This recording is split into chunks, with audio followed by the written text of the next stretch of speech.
आज आपण 30 प्रश्न घेतलेले आहेत. 30 पैकी तुम्हाला किती बरोबर येतात ते कमेंट करून नक्की सांगा. आणि हे एकदम हेवी लेव्हल प्रश्न घेतलेले. संपूर्ण महाराष्ट्रातील किल्ले कोणी बांधले, कोणते? आणि विद्यार्थ्यांना येणारे अति अवघड हे प्रश्न आहेत. किल्ले कुठे आहेत, कोणी बांधले, ऐतिहासिक घटना. तो पण नाव डीप डीप लेव्हल एमसीक्यू आहेत मित्रांनो. चला तर सुरुवात करूया. सुरुवात करण्याअगोदर व्हिडिओवर नवीन असाल तर लाईक आणि सबस्क्राईब करायला विसरू नका आणि तुमच्या मित्रांना पण शेअर करा. प्रश्न क्रमांक 1. पूर्वेकडील जिब्राल्टर म्हणून ओळखला जाणारा किल्ला कोणता आहे? तर तो पन्हाळगड आहे. पन्हाळगड. प्रश्न क्रमांक 2.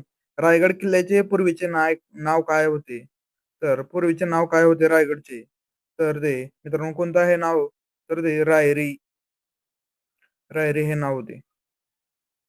प्रश्न क्रमांक 3. प्रचंडगड हे कोणत्या किल्ल्याचे टोपणनाव आहे? तर ते तोरणा ह्याचे आहे. प्रचंडगड टोपणनाव. प्रश्न क्रमांक 4. मुरुमदेव हे कोणत्या कोणत्या किल्ल्याशी संबंधित आहे? मुरुमदेव हे नाव कोणत्या किल्ल्याशी संबंधित आहे? तर ते मित्रांनो राजगड ह्या गडाशी संबंधित आहे मुरुमदेव. प्रश्न क्रमांक 5 आपला. छत्रपती शिवाजी महाराजांनी सर्वप्रथम जिंकलेला किल्ला कोणता मानला जातो? सर्वप्रथम जिंकलेला किल्ला कोणता आहे? तर तो मित्रांनो तोरणा हा आहे. तोरणा. प्रश्न क्रमांक 6. सिंधुदुर्ग किल्ला बांधण्यासाठी मुख्य वास्तुविशारद कोण होते? सिंधुदुर्ग किल्ला बांधण्यासाठी मुख्य वास्तू विशारद कोण होते? तर ते मित्रांनो हिरोजी इंदुलकर हे होते. हिरोजी इंदुलकर. प्रश्न क्रमांक 7 आपला. कोंढाणा हे कोणत्या किल्ल्याचे जुने नाव आहे? कोंढाणा आहे. तर ते मित्रांनो सिंहगड. सिंहगड. कोंढाणा हा. प्रश्न क्रमांक 8. अफजल खान वधाची ऐतिहासिक घटना कोणत्या किल्ल्याजवळ घडलेली आहे? तर ते प्रतापगड. या प्रतापगडाजवळ अफजल खानाची वधाची ऐतिहासिक घटना कोणत्या किल्ल्याजवळ घडली आहे? तर ते प्रतापगडाजवळ घडलेली आहे. प्रश्न क्रमांक 9 आपला. समुद्रात बांधलेला महाराष्ट्रातील प्रसिद्ध जलदुर्ग कोणता आहे? तर तो मित्रांनो सिंधुदुर्ग हा आहे जलदुर्ग. प्रश्न क्रमांक 10. गरुड झेप हे किल्ला म्हणून कोणत्या किल्ल्याला ओळखले जाते? गरुड झेप किल्ला म्हणून कोणत्या किल्ल्याला ओळखले जाते? तर ते मित्रांनो राजगड हा आहे गरुड झेप किल्ला. प्रश्न क्रमांक 11. पुरंदरच्या 6 वेळी शिवाजी महाराजांना किती किल्ले मोगलांना द्यावे लागले होते? तर तो 23 23 किल्ले हे द्यावे लागले होते मित्रांनो मुघलांना. प्रश्न क्रमांक 12 आपला. देवगिरी किल्ल्याचे पुढे नाव कोणते पडले? देवगिरी किल्ल्याचे पुढे कोणते नाव पडलेले आहे? तर ते मित्रांनो दौलताबाद हे पडलेले दौलताबाद. प्रश्न क्रमांक 13 आपला.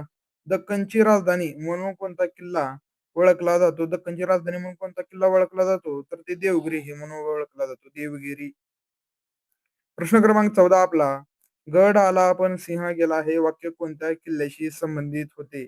तर तो मित्रांनो हे सिंहगड या किल्ल्याशी संबंधित होते. गड आला पण सिंह गेला. प्रश्न क्रमांक 15. विजयदुर्ग किल्ल्याचे जुने नाव काय होते? विजयदुर्ग. तर ते मित्रांनो घेरिया. घेरिया हे नाव होते. घेरिया विजयदुर्ग किल्ल्याचे जुने नाव. प्रश्न क्रमांक 16 आपला. शिवाजी महाराजांना राज्याभिषेक कोणत्या किल्ल्यावर झाला? तर मित्रांनो तुम्ही प्रश्नाचं उत्तर द्यायला ट्राय करा. मी तर सांगणारच आहे. तरी तुम्ही ट्राय करा. तुमचा स्कोर किती येत आहे ते कळेल तुम्हाला. शिवाजी महाराजांचा राज्याभिषेक कोणत्या किल्ल्यावर झाला आहे? तर तो रायगड या किल्ल्यावर झालेला आहे. रायगड. प्रश्न क्रमांक 17. पूर्वेचा जिब्राल्टर ही उपाधी कोणत्या किल्ल्याला देण्यात आलेली आहे? जिब्राल्टर उपाधी मग कोणत्या किल्ल्याला देण्यात आलेली आहे? तर ते मित्रांनो पन्हाळगड या किल्ल्याला देण्यात आलेली आहे जिब्राल्टर उपाधी. प्रश्न क्रमांक 18 आपला. शिवाजी महाराजांच्या मृत्यूनंतर संभाजी महाराजांचा राज्याभिषेक कोणत्या किल्ल्यावर झालेला आहे? तर तो रायगड या किल्ल्यावर झालेला आहे. प्रश्न क्रमांक 19. लोहगड किल्ला कोणत्या जिल्ह्यात आहे? लोहगड हा कोणत्या किल्ल्यात आहे? तर तो मित्रांनो पुणे जिल्ह्यात आहे लोहगड. प्रश्न क्रमांक 20. अजिंक्यतारा किल्ला कोणत्या शहरात आहे? तर मित्रांनो सातारा या जिल्ह्यात आहे. अजिंक्यतारा किल्ला हा सातारा जिल्ह्यात आहे. प्रश्न क्रमांक 29. पद्मादुर्ग किल्ला कोणत्या छत्रपतीच्या आदेशावर बांधण्यात आला होता मित्रांनो? तर तो हा किल्ला कोणत्या आदेशावर बांधण्यात आलाय? तर ते छत्रपती शिवाजी महाराजांच्या आदेशावर बांधण्यात आलेला होता. प्रश्न क्रमांक 22 आपला, जंजिरा किल्ला जिंकण्याचा प्रयत्न शिवाजी महाराजांनी अनेकदा केला, परंतु तो कोणाच्या ताब्यात होता? तर तो कोणाच्या ताब्यात होता मित्रांनो? तो सिद्धीच्या ताब्यात होता, सिद्धीच्या जंजिरा किल्ला. प्रश्न क्रमांक 23. सज्जनगड हे पूर्वी कोणत्या नावाने ओळखले जात होते? सज्जनगड हे कोणत्या नावाने ओळखले जाते मित्रांनो? तर ते परळीगड म्हणून ओळखले जात होते. प्रश्न क्रमांक 24 आपला, विशाळगड किल्ल्याशी संबंधित पावनखिंडीतील ऐतिहासिक लढाईत कोण हुतात्मा झाले मित्रांनो? विशाळगडात किल्ल्याशी संबंधित पावनखिंडीत ऐतिहासिक लढाईत कोण हुतात्मा झाले मित्रांनो? कोण झाला? तर तो बाजी प्रभू देशपांडे हे झालेले आहेत.